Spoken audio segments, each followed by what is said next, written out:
সংস্কার কমিশনগুলোর রিপোর্ট পাওয়ার পর সেগুলি অনলাইনে উন্মুক্ত করে দেওয়া হবে, সবার মতামতকে রিফ্লেক্ট করার চেষ্টা করা হবে এবং এটার ভিত্তিতে আজকে ছাত্র জনতার যে আন্দোলনের গণ অভ্যুত্থানের বিপ্লবের যে প্রত্যাশা, সেই প্রত্যাশা আপনারা জানেন শুধু নির্বাচনের মধ্যে সীমাবদ্ধ ছিল না, সেটা ছিল একটা রাষ্ট্র সংস্কারের প্রশ্ন এবং প্রকৃত গণতন্ত্র প্রতিষ্ঠার স্বপ্ন এবং বাংলাদেশে যেন কোনোদিন আর কখনো ফ্যাসিবাদী শাসন ব্যবস্থা জাঁকিয়ে উঠতে না পারে সেই সম্ভাবনা রোধ করার লক্ষ্যে কি কি সংস্কার করা প্রয়োজন সেই ধরনের চিন্তা ছাত্র জনতার আন্দোলনের মধ্যে দিয়ে প্রতিফলিত হয়েছিল, সবার এক্সপেকটেশন সেটা ছিল, সেটার লক্ষ্যে এই সংস্কার কমিশনরা প্রাথমিক স্তরে কাজ শুরু করেছে। তো আমি একটুখানি মাহফুজকে একটু বলি, মাহফুজ একটু আপনাদের এই সংস্কার কমিশনগুলো গঠন করার পেছনে কি চিন্তাটা কাজ করেছে একটুখানি বলবেন। ধন্যবাদ স্যারকে।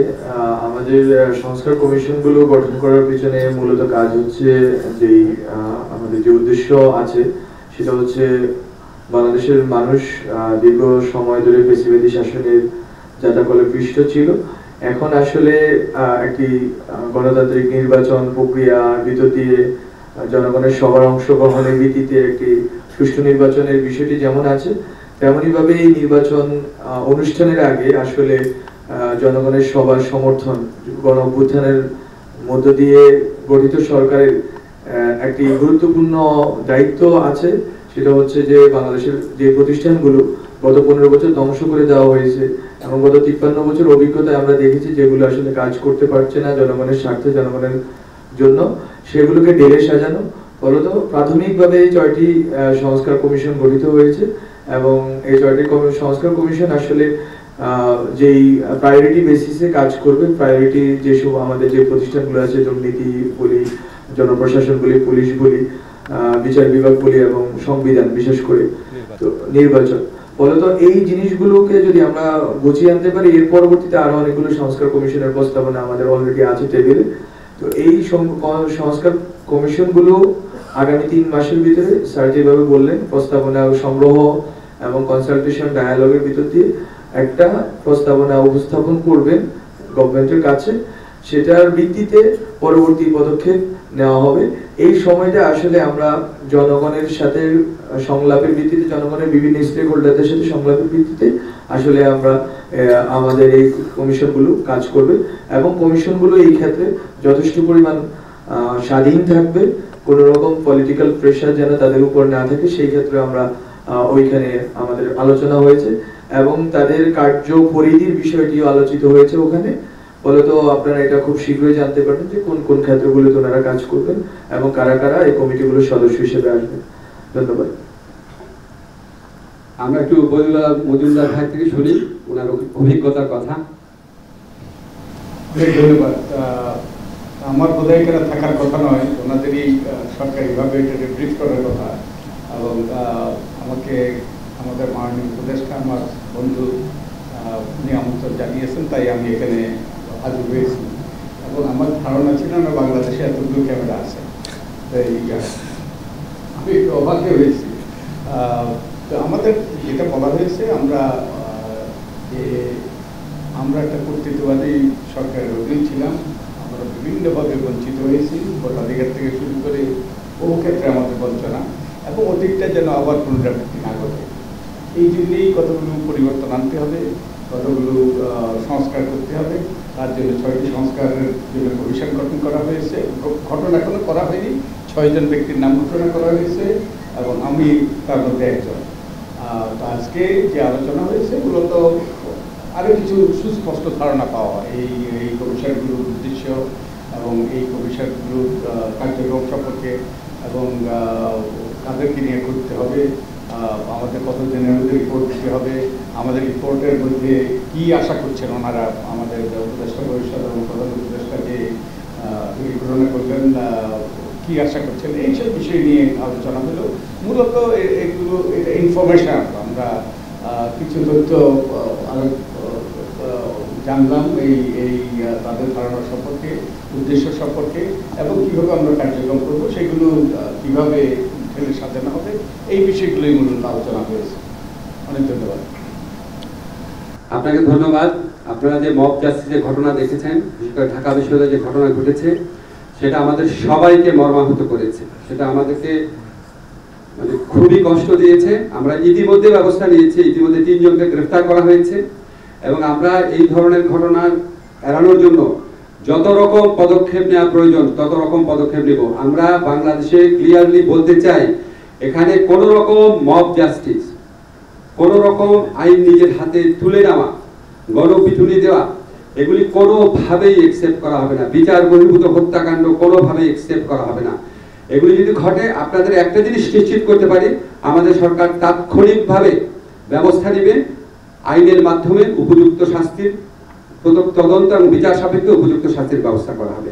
সেটা কিছু আলামত আপনারা কালকে পত্রিকাতে আপনারা নিজেরাই ছাপবেন যে 3 জনকে অলরেডি গ্রেফতার করা হয়েছে।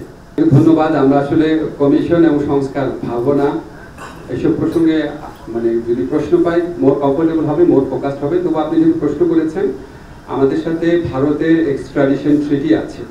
সেই এক্সট্রাডিশন ট্রিটি অনুযায়ী ভারতে যদি কোনো আমাদের কনভিক্টেড মানুষ থাকেন, উনি সাবেক প্রধানমন্ত্রী হন আর যাই হন না কেন, ওনার এক্সট্রাডিশন বা প্রত্যার্পণ আমরা চাইতে পারি।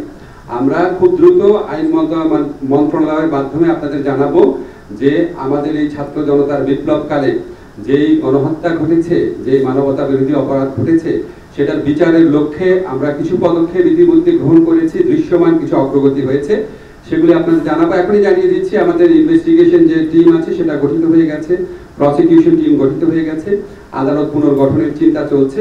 অচিরেই আপনারা দেখবেন বিচার শুরু হয়েছে। বিচার শুরু হওয়ার পর ডেফিনেটলি আমরা এক্সট্রাডিশন চাবো। আপনারা কি নির্বাচন বা এই সংস্কার এগুলি বিষয়ে যদি প্রশ্ন করেন একটু ভালো হয়।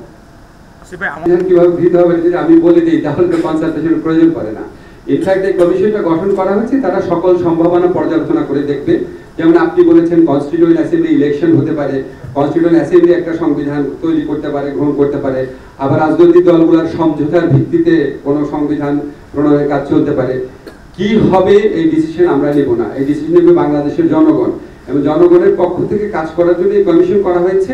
কমিশনে যতভাবে পারা যায় সমাজের সকল অংশে মতামতের প্রতিনিধিত্ব করা হবে এবং আশা করা হবে, আমি সকল অংশের মতামত বলতে সুস্পষ্টভাবে ক্লিয়ার করতে চাই, যারা গণহত্যাকারী ছিল, যারা মানবতা বিরোধী অপরাধ করেছে, আমাদের প্রায় 1000 অন্তত 1000 মানুষকে হত্যা করেছে, আরো অনেক অনেক অনেক মানুষকে গুরুতর আহত করেছে, চক্ষুহীন করেছে, মানে এবং যারা বিচারের ভয়ে পালিয়ে বেড়াচ্ছে, তাদের সাথে কোনো আলোচনা হবে না।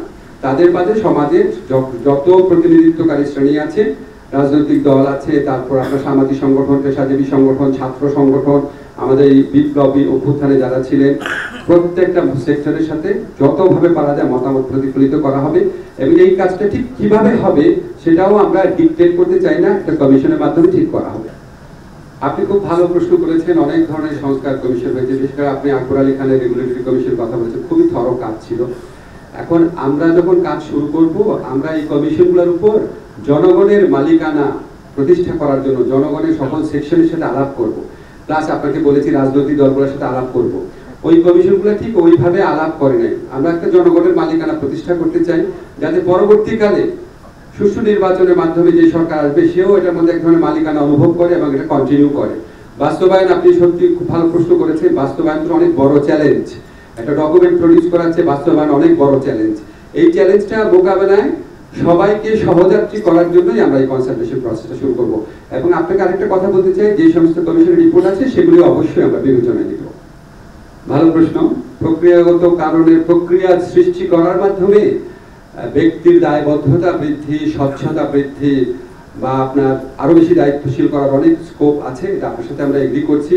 আমরা ইনফ্যাক্ট সারা জীবন সংস্কার নিয়ে কাজ করেছি। কিছুদিন আগেও আমি সিভিল সোসাইটির অংশ ছিলাম, বদিউল আলম মজুমদার ভাই আছেন, মাহফুজের অনেক চিন্তা ভাবনা আছে, তার বইও আছে, দেখবেন এসব ব্যাপারে। অবশ্যই আমি আপনার সাথে একমত।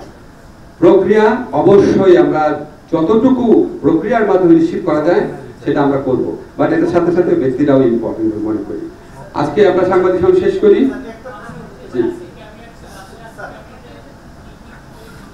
ক্যাবিনেটে কি আলোচনা হয়েছে এটা আপনারা প্রেস রিলিজের মাধ্যমে পাবেন, আমি এটা এখানে বলতে চাচ্ছি না। আমি একটা জিনিস ক্লিয়ার করি, আমাদের যে আরো সংস্কার কমিশন, আমাদের যে আরো সংস্কার কমিশন আছে, এই সংস্কার কমিশনগুলো কিন্তু এই সংস্কার কমিশনের রেজাল্টের জন্য ওয়েট করবে না। আপনারা দেখবেন স্যার বিদেশ থেকে আসার পরপরই শিক্ষা, স্বাস্থ্য, তারপর স্থানীয় শাসন, এই সমস্ত বিভিন্ন প্রসঙ্গে আমাদের সংস্কার কমিশন কাজ শুরু করবে।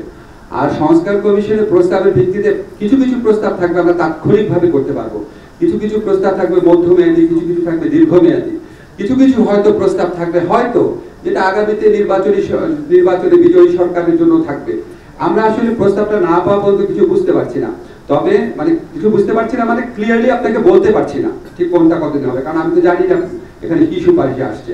তবে আপনাকে একটা জিনিস বলতে চাই, এমনি এটা খুব আপনাদের রেলিভেন্ট মনে হতে পারে, এমনি আমাদের মধ্যে এই আলোচনাটা হয়েছে। আমাদের মাননীয় প্রধান উপদেষ্টা উনি ফিরে আসার পর আমরা নির্বাচন কমিশন পুনর্গঠনের চিন্তা করব। তারপর একটা স্টেজে এরপরে, কারণ আপনারা জানেন নির্বাচন কমিশন ছাড়া আমরা ভোটার তালিকা আপডেট করার কাজ শুরু করতে পারি না, এরপরে ভোটার তালিকা আপডেট করার চিন্তা করব। মানে আমাদের কর্মকাণ্ডের মাধ্যমে আপনারা বুঝতে পারবেন আমরা শুধু সংস্কার ভাবনায় নিজেদেরকে আবদ্ধ রাখবো না, তার সাথে সাথে রিয়েল অ্যাকশন যেটা সুষ্ঠু অবাধ নির্বাচনের জন্য, রাষ্ট্র সংস্কারের জন্য, ফ্যাসিবাদী শাসন ব্যবস্থার সম্ভাবনা বিলোপ করার জন্য এই সমস্ত প্র্যাকটিক্যাল কাজ আছে সেটার কাজগুলো আমরা পাশাপাশি করতে থাকবো। সরকারের কমিশন এটাতে আপনার বরাদ্দ কি থাকবে বা স্ট্যাটাস কি থাকবে সেগুলি আমরা আলোচনা করে ঠিক করব। আমাদের মূল ফোকাস হচ্ছে কাজ করা। এখানে আপনার এমন ব্যক্তিরা আছেন যে ওনাদের কাছে এটা খুব বেশি ইম্পর্টেন্ট না যে ওনারা পারিশ্রমিক পাবেন নাকি স্ট্যাটাস কি হবে। বদিউল আহমদুল্লাহ যদি অ্যাড করেন। আমার সাথে যে কথা হয়েছে এটা হবে সম্পূর্ণ অবৈতনিক এবং তা না হইলে হয়তো আমি এটা গ্রহণ করতাম না। এটা ইটস এ পাবলিক সার্ভিস। আমার পক্ষ থেকে আমি এই যে সকল ঘটনা ঘটেছে এর যেন পুনরাবৃত্তি না ঘটে এবং দেশকে যাতে সামনের দিকে এগিয়ে যায় এবং আমাদের সকলের দায়িত্ব আছে, সেই দায়িত্ব পালনের লক্ষ্যে আমি এটা করবো। তো কোনো রকম বেতন ভাতা, কোনো রকম সুযোগ সুবিধা ওই সময়ের জন্য করবো না এবং আমার কাছে স্পষ্ট করা হয়েছে এটা অবৈতনিক হবে। যাই হোক, এটা আমাদের আজকে সাংবাদিক সম্মেলন শেষ করছি। আপনাদের সবাইকে শুভরাত্রি, সবাই ভালো থাকবেন, ধন্যবাদ সবাইকে।